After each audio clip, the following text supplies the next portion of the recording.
participation in a process that validates an establishment that never meaningfully changes? What if that establishment doesn't want and doesn't have the consent of the governed? What if the two-party system was actually a mechanism used to limit so-called public opinion? What if there were more than two sides to every issue, but the two parties wanted to box you into a corner, one of their corners? What if there's no such thing as public opinion, because every thinking person has opinions that are uniquely his own?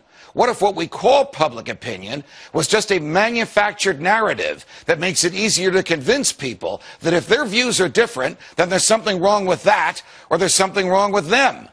What if the whole purpose of the Democratic and Republican parties was not to expand voters' choices, but to limit them?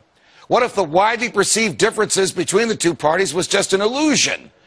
What if the heart of the government policy remains the same no matter who's in the White House?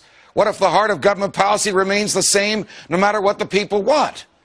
What if those vaunted differences between Democrat and Republican were actually just minor disagreements?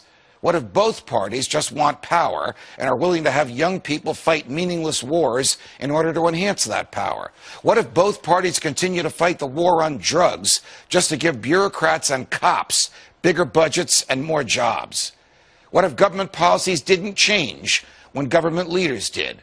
What if no matter who won an election, government stayed the same? What if government was really a revolving door for political hacks bent on exploiting the people once they're in charge? What if both parties supported welfare, war, debt, bailouts, and big government? What if the rhetoric that candidates displayed on the campaign trail was dumped after electoral victory? What if Barack Obama campaigned as an anti-war, pro-civil liberties candidate and then waged senseless wars while assaulting your rights that the Constitution is supposed to protect? What if George W. Bush campaigned on a platform of non-intervention and small government and then waged a foreign policy of muscular military intervention and a domestic policy of vast government borrowing and growth? What if Bill Clinton declared that the era of big government was over, but actually just convinced Republicans like Newt Gingrich that they can get what they want out of big government too? What if the Republicans went along with it? What if Ronald Reagan spent 6 years running for president, promising to shrink the government, but then the government grew while he was in the White House? What if, notwithstanding Reagan's ideas and cheerfulness and libertarian rhetoric, there really was no Reagan revolution at all? What if all this is happening again? What if Rick Santorum is being embraced by voters who want small government, even though Senator Santorum voted for the Patriot Act, for an expansion of Medicare, and for raising the debt ceiling by trillions of dollars? What if Mitt Romney is being embraced by voters who want anyone but Barack Obama, but they don't realize that Mitt Romney might as well be Barack Obama on everything from warfare to welfare?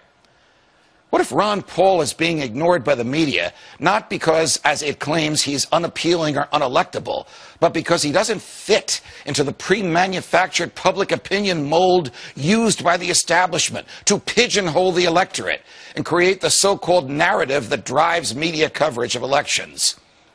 What if the biggest difference between most candidates was not substance, but style? What if those stylistic differences were packaged as substantive ones to reinforce the illusion of a difference between Democrats and Republicans?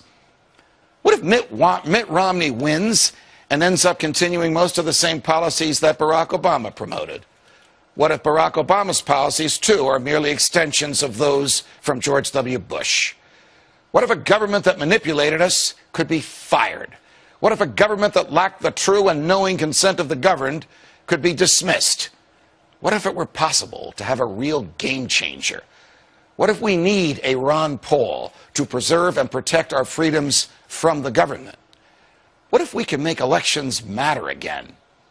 What if we could do something about this? From New York, defending freedom every night of the week.